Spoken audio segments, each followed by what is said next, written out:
You know the vibes. Welcome back to another episode of the Hoop Genius podcast brought to you by NBA 2K23. It's the weekend bonus episode because we missed a couple this week. Mo Mootsie alongside BJ Armstrong as always. BJ, how you doing? Oh, real name, no gimmicks. It's all good. The weekend is here. We're talking basketball. Hey, I can't think of a finer place to be, Mo. Man, it's a blessing. Excellent to be here.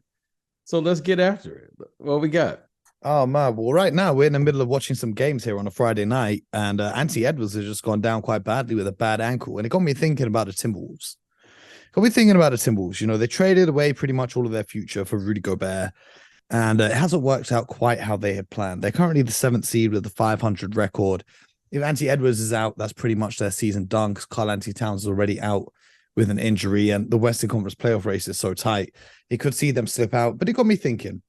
What's the vision for this Timberwolves team, BJ? If you were the Timberwolves, how would you want to build around what's quite clearly a very bright young star in Anthony Edwards, who plays both sides of the ball? He can score in a multiple variety of ways. You've now got Gobert, who's a big rim protecting presence. Do you think the next move is to move Karl-Anthony Towns along?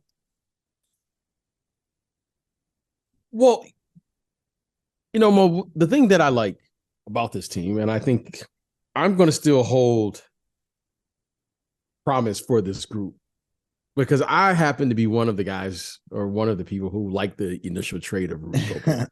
Okay. I may be put me in the rare. I liked it. I liked it when they did it. I still like it now, and they're in the playoff position. I mean, they are a game or two from being in the 5th spot, which is the LA Clippers. Okay. They're currently 3 games away from the 4th spot, 4 games away from Memphis. I like where they're at. You know, if you told me no Karl-Anthony Towns and there are 3-4 games from the 3rd spot, I'd take it. Well, ironically, their record has got better without playing the 2 bigs at the same time. That's what I'm saying. Okay, if you told me that, okay. Now, I like it because of the following. I see the potential.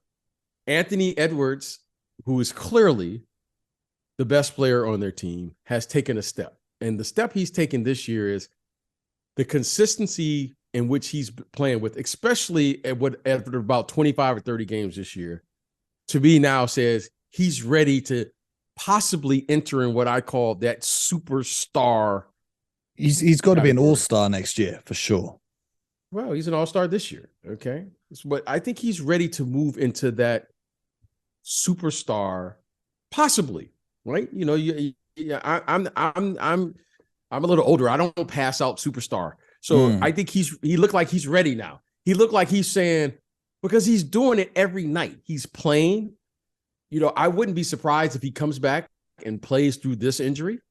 I wouldn't be surprised because he looks like he's ready to take on responsibility, which I love to see with young player. I think Rudy Gobert now finally has a pass-first guard who should make him better, and his partner, Mike Conley. Mike Conley. So I like that. I think Mike Conley has leadership. I don't think there's no fighting for shots now. I don't think there's, and not that there was with D'Angelo Russell. He was just a different type of lead guard. He was a shoot-first guard. Now you have a pass-first guard. I think Rudy Gobert will settle in. Anthony Edwards, everyone knows that it's his show. And then we add the pieces around it. So I think now that this team is ready with a training camp, off-season, adding a few pieces here, a draft choice there, whatever the case, and then they'll be ready. So I like what they're doing. I know everyone wants immediate gratification in today's game. However, I kind of like how everyone is settled in to this group. And then we'll see what happens when Karl-Anthony Towns gets back. They've settled in, but the obvious improvement, not just Mike Conley, the obvious improvement is kind of addition by subtraction. And it's no disrespect to Karl-Anthony Towns, but clearly having him and Gobert on the court at the same time wasn't working because Karl-Anthony Towns playing at the 4 defensively causes a lot of problems for your team. Gobert obviously is a rim protector. He's not going to be guarding guys out on the perimeter.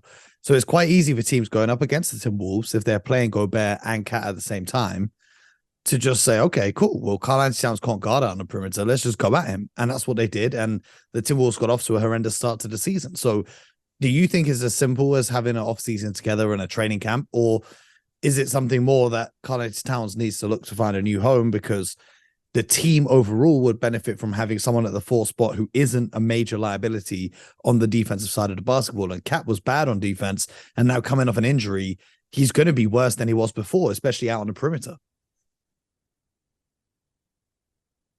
Well, I have to be careful when I speak to, about the game, is because most people just look at the stats, right? At the beginning of the season, Anthony Edwards wasn't playing at this level. Rudy Gobert had just got there, so he didn't know the team. They had a shot first guard who clearly was, look, we got to call it like we see it. I mean, D'Angelo was playing, he had his contract was up. There's a lot of limbo with this group. They've traded some players away. So this is a totally different team. So what I saw at the beginning of the season, because I saw them play a couple times live, and what I'm seeing now, it's a totally different group. Okay. The fabric of this group is totally different now. This is without question, and which wasn't the case at the beginning of the season. This was not Anthony Edwards' team. We thought it could be his team. This is clearly his team now. They've taken on his personality. They've taken on, they have a different lead guard, if you will. They play with a different energy. Karl-Anthony Towns, when he comes back, whether it's this year or next year, he will have to play a different role than what was anticipated at the beginning of the season. So that's a fact. So whatever you saw at the beginning of the season, that was then. In the present moment, this is a team now that their best player plays on both sides of the ball. This is a team now where Rudy Gobert is playing pretty solid. Their role players are filling in, and they're playing meaningful games, Mo. Meaningful games at the end of the season. You can't ask better. You can't ask for better than that. Okay. And they've made a trade at the deadline. So this is a lot of moving parts here. And by the way, they've been able to not only sustain what they've been doing since the beginning of the season, which was to be in the playoffs, but right now you're saying what this team could be. So yeah, all right. If you want to talk about the beginning of the season, but that's not the same season. Vanderbilt, these guys aren't there. D'Angelo Russell's not there. Malik Beasley's not there. And those guys were playing a lot of minutes for them early in the season, but now they're not. So I like what they're doing. I like where they're at. And I'll be interested to see how this plays out when Karl-Anthony Towns comes back. I'll be interested to see, because clearly the team has made a statement. They're going to be good with or without him. With him and playing the way that they currently play, taking responsibility on the defensive end. I'm not asking him to be a 30-point scorer with this group. You got something. But if that doesn't work out, I think clearly we'll know why it's not working out. Because right now, Mo, a 2 or 3 game winning streak changes everything for them. And they're right where, to me, when you have your young players playing at this level, you got something. And right now, I am a huge Anthony Edwards fan. And he's only 21. This young man, that's what I'm saying. And this young man is doing it. And he's doing it not only on the offensive end, but defensively. When I see young players do it on that side of the ball, you catch my attention. So big ups to Minnesota, Anthony Edwards, Rudy Gobert. I think with the training camp and they bring this group back as is, I think you're really looking at something for a bright future, because they have veteran leadership. They have a young player who can play every night. Defensively, they could be a lot better than what they were. They started off a little shaky, and I think they'll settle in. And so I think it's very promising for them moving forward. I think it's very promising, Anthony Edwards, but I don't know about the fit still. We're going to have to wait and see how it looks to start next year. But I'm a big fan of defense, so we'll see what happens with Karl-Anthony Towns. Mo, you've come back over to the defensive side? I've always been on the defensive side. I never left. Oh, okay. I never left. Just checking, Mo. Speaking of defense, one of the best defenders in the NBA in recent years, not so much recently, but a few years ago, was Mr. Ben Simmons. Now, he's had some injuries. He's had some, let's say, off-court struggles. But today, he is no longer working with the Klutch Sports Group. And he's expected to hire veteran agent Bernie Lee, who, according to John Krasinski, has a long history of guiding clients through difficult spots, as Lee also represents Jimmy Butler, Justin Holiday, and Chris Dunn, amongst other players. Okay. What does this what's all mean? a difficult spot mean? This is what I'm asking you. What does this all mean? Because I don't know. I was like, wow. Because there's never been a situation like this in the NBA. How can someone guide him through, something that he's never seen before? We've never seen anything like the Ben Simmons situation. Well, I'm a little older than you, so I've seen this before. And is it as documented to this degree? Probably not. Because of the financial situation as being a max player. So it's really highlighted. Mo, it's one thing that we haven't seen before in this league is once you lose your confidence, it's very hard to get it back. Okay. Mm-hmm. And very, very rarely, you see guys have gone through stretches where maybe, as it was told to me when I came in this league, if you lose your confidence, you never get it back. So therefore, you always must be able to adapt or make what we call a period of adjustments. Shots not going down. You can't stop shooting. Mm-hmm. You got to adjust and figure out how to contribute to the game, even though you may be a shooter. Okay. We all go through it. You may be a scorer. Maybe you can't score. You may be a defender. For some reason, guys are just hitting you for 30 night in and night out. You can't lose your confidence. Now, Mo, you say he's known for what's his reputation for dealing with people difficult situations. The phrase in the tweet says a long history of guiding clients through difficult spots. Okay, that sounds like PR to me. Listen, I'm older, so I don't know what that means. Well, here's what I know. What this means since 1946 when this league started. Okay, I'm going to make this very simple for everyone who plays sports. This is about life. Okay. Most people want to talk about basketball. I mean, truly, if we can just be very transparent here, I'm in the business of people. That's what I'm in. Mm-hmm. It just happens to be basketball, but truthfully speaking, I'm just in the business of people. That's the business I'm in. And this is one thing that whatever profession you choose, it applies to everything, right? Yeah. There's only one thing that I found that really solves the problem, and that's love. You got to find something that you love to do. If you like it, you're going to have a problem. If you're doing it because of money, once the money stops, you'll stop. If you really don't like it, and when it gets hard, you'll probably walk away. If you just doing it because you want to do it because it's just fun, well, when it no longer becomes fun to you, you'll figure something else to go do, right? Mm-hmm. Love. You got to love it. That's the first thing. If you love something, whatever it is you love, right? In my case, it just happened to be basketball. Because I love the game, it creates connections to other people and other things and other people that love the game.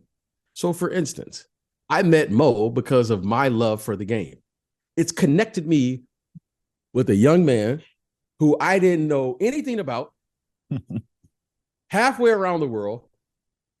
But because I love it and because he loves it, we're suddenly now have this connection called the Hoop Genius Podcast, just because we both love the game.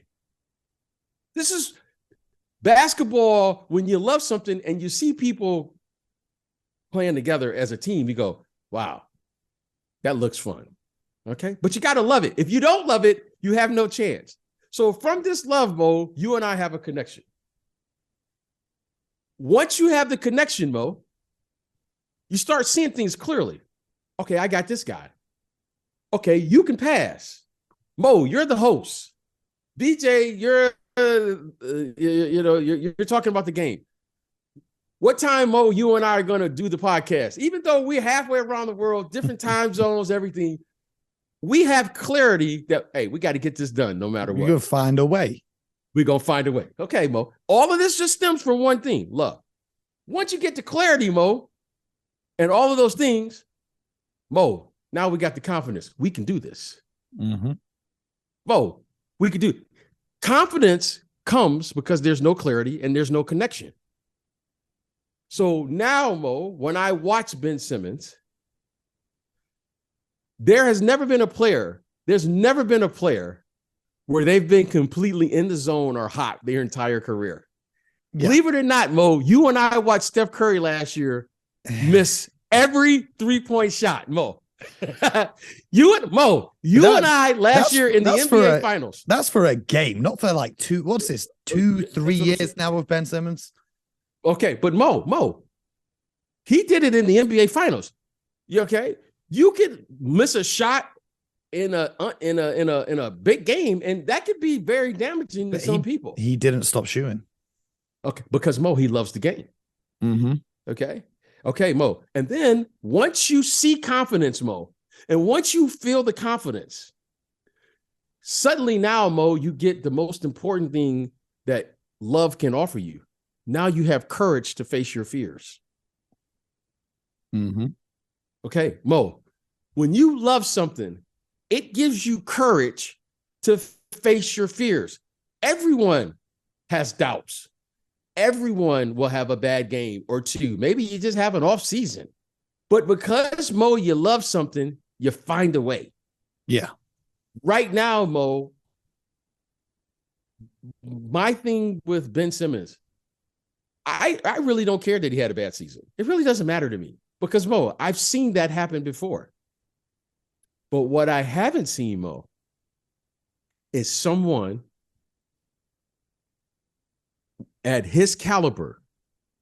Okay, when I say his caliber, he is a max player. He was. He's one of, he still is. He has lost all of his confidence. Mm-hmm. He has no clarity. Like, how is he going to play now? Okay. His connection with the previous group. Okay. So we put him to another team. Now he has new teammates. Okay. And right now, Mo, I'm looking for him to figure out to say, okay, either we're going to play through this or not. I don't care if he can't shoot. Mo, there's been many of players who couldn't shoot.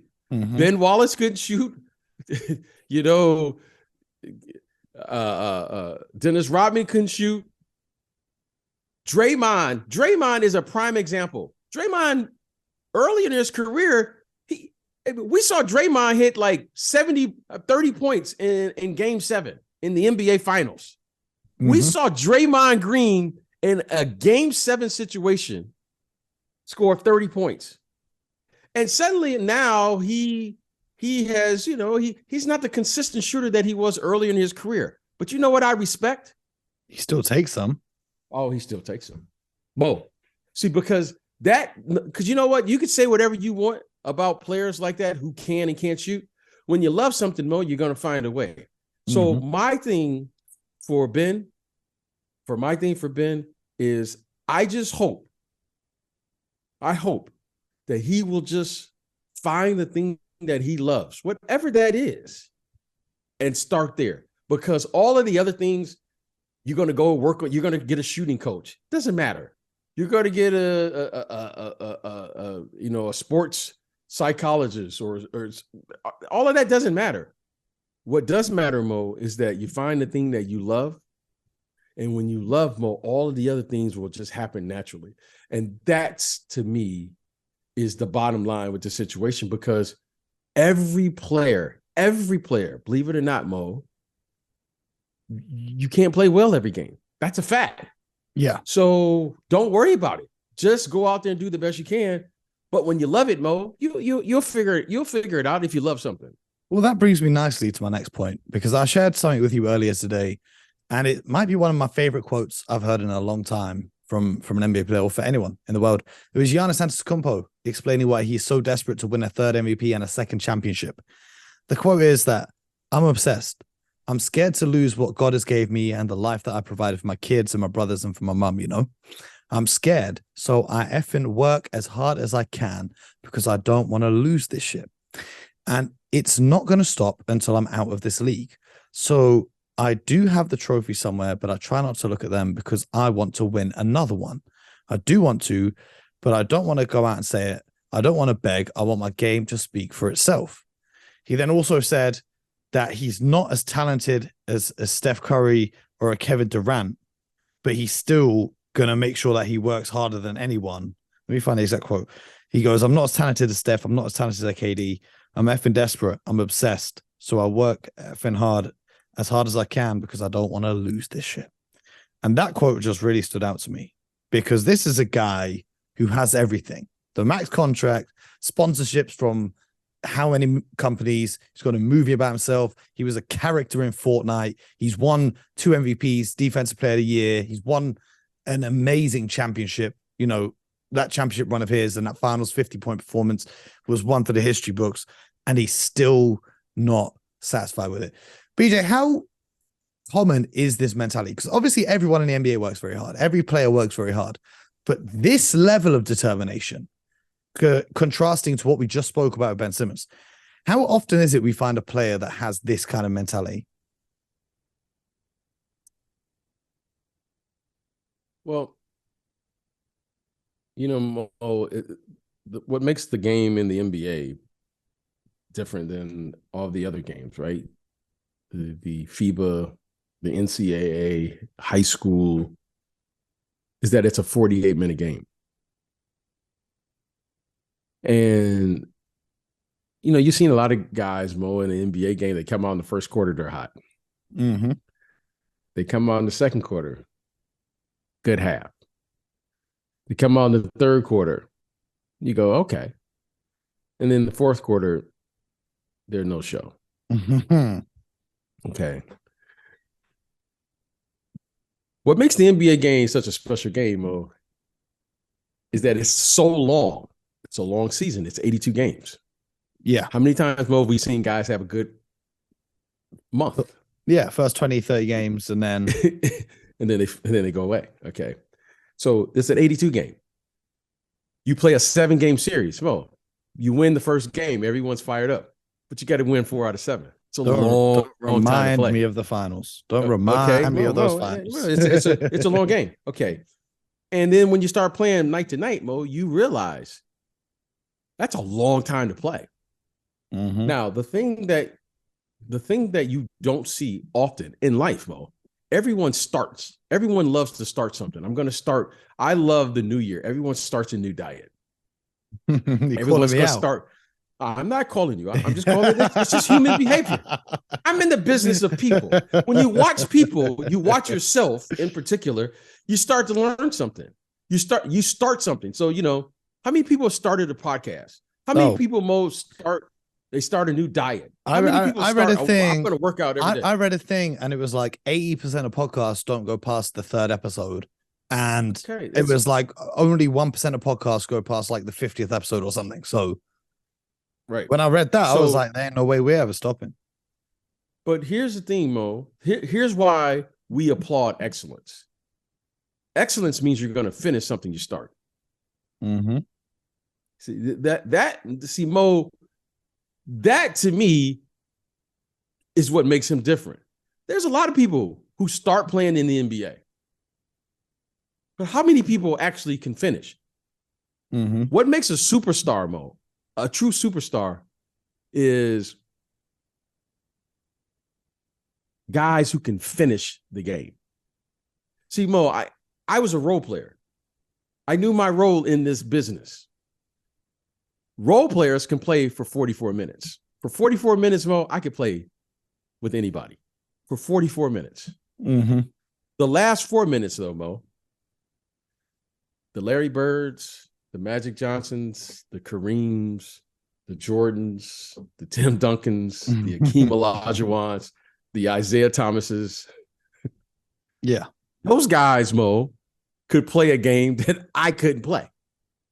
Yeah. That's the difference. For 44 minutes, though, Mo, I could keep the score within 5 points. Maybe I'm up 5 one night, maybe I'm down 5.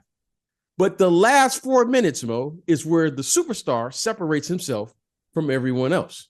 He separates himself from the role players, from the star players, and then it's just him or those elite players who can play the last 4 minutes of a game. A true superstar mode does 3 things. They score every single time, they get fouled, and they make the 2 free throws, or they give you an and one. That's what a superstar does, okay? Giannis is a superstar. He finishes the game. Now, we can talk about scoring and skill and all those things. The thing that makes Giannis so special is that, Mo, you don't work that hard to learn how to finish the job and then stop doing it. You're like, I've learned, I know how to build a house now. So then you just stop doing it. If you know how to start a house, you may not want to finish because you've never finished the job before. Yeah. But once you finish the job and you know you're good enough to do it, Mo, finishing is a skill. Giannis knows that he can play bad the entire game, Mo. And then in the last 4 minutes of the game, he knows he can go to a level and go to a space that no one else can go to. That's why he's a superstar. Yeah. That's what he really knows. Now, it was nice of him to say this. Those other guys have more talent than him. Okay, they may be better offensive players. No player is perfect. Maybe Steph Curry does shoot better than him. But you know what, Mo? He has a talent that is absolutely essential to being a superstar. You have to be able to play through the physicality of the game. Because, Mo, you and I both know in the last 4 minutes of the game, the referees are going to allow the players to determine the outcome of a game. Okay? There's a reason that Steph Curry has put on all of this muscle, because he knows that if he's going to be who they said he is, or they say he is, he's got to be able to play through the physical contact of the game. That's a talent. That's not a skill. Yeah. That's a talent. Okay. And only the great players can play through the physical talent, the physicality of the game. So Giannis may not be able to shoot like KD. KD, even though he is thin, the man plays through contact. He's strong compared to what you would think. Strong. Yes. And all great players have to have that ability if you're going to be a superstar. That's a fact. So, yeah, what he's admitting is, I have some flaws in my game. All right. You can even say that about Jordan. You can say, well, he didn't shoot the 3. Okay, you could say that. That's fair. However, Mo, one thing you can't say is, in the last 4 minutes of the game, he'll be there. Yep. Okay. Yep. and Mo, he'll be there. Okay. That I know. So, and the one thing I can say about Giannis, okay, you say he can't shoot 3s. Okay, that's probably true. But let me tell you something. He will be there though, Mo. Yep. And he'll be there waiting for you for 94 feet, because he's going to play on the defensive end and impact the game just as well as on the offensive end. And Mo, he's one of the few players in the history of this game that does the following. He forces the referee to make a decision, because Mo, he's running through you. Oh, we've seen that in the recent game. I mean, the Phoenix Suns weren't too happy, but he was bullying them boys. Mo. He forces the referees to make a decision. And I love it, Mo, because that's what great players do. Remember, you're a little young. Shaq did the same thing. He forced you. You're trying to referee Shaq. He's going to get fouled every play. And because of the physical nature in which he brought to the game, he forced you to, like, God, I can't call a charge on the guy every time because he's getting fouled every time. Yeah. So he forces you to, like, referee different. he forces you to defend different. And I love that. Mo, I love that. So it's awesome that Giannis said it. It's great. I think it's a great lesson. And I encourage the young people, don't just start playing the game, finish it. Finish it. Like, because he's going to be there for he master what it is you start. Don't just get paid and then stop playing. And it ain't just about basketball. That ain't just about basketball at all, because who you really are will be exposed up here, because Mo, the game is so long. If you really don't love this game up here, Mo, all right, maybe you get away in the first quarter, maybe you get away with it at a half, but Mo, the game is too long. It will expose your true intentions of the game. And when you love this game, Mo, when you love this game, that'll come through. And Mo, he loves it. Respect the game. Mo, just respect the game. And I love it. I mean, you know me, Mo. He is one of, I know you're not supposed to have favorite players. He is one of my favorites, not because of the player, it's because of the person. Yeah. He lays it out on the line every single night. And Mo, no doubt about it. What more could you ask? Yeah, man, listen. 30 days till the playoffs now, BJ. I'm so excited. I cannot wait. I cannot wait. And every day I get closer, I think we're getting closer to another Giannis championship. But that's another conversation. Rob Williams? How's Rob doing? How's Rob Williams? How's Rob Williams? Man. Ever since that surgery that he had in the offseason, or to start this season, he ain't looked like the same way he did last year. Like that bounciness, that spring he had. It just, obviously he's still a very impactful defender, but I'm a bit concerned. But let's get into that tomorrow, because I'm thinking the Bucks steamroll. But that's been another episode of the Hoop Genius podcast. We call this one Weekend Wisdom from the point guard guru. That's a weekend wisdom for you. Hope you guys are enjoying your weekend. Stay locked in. Subscribe. Tell your friends, all that good stuff. Leave a comment and all of the rest. Most importantly, until next time, you guys know the vibes. Get buckets.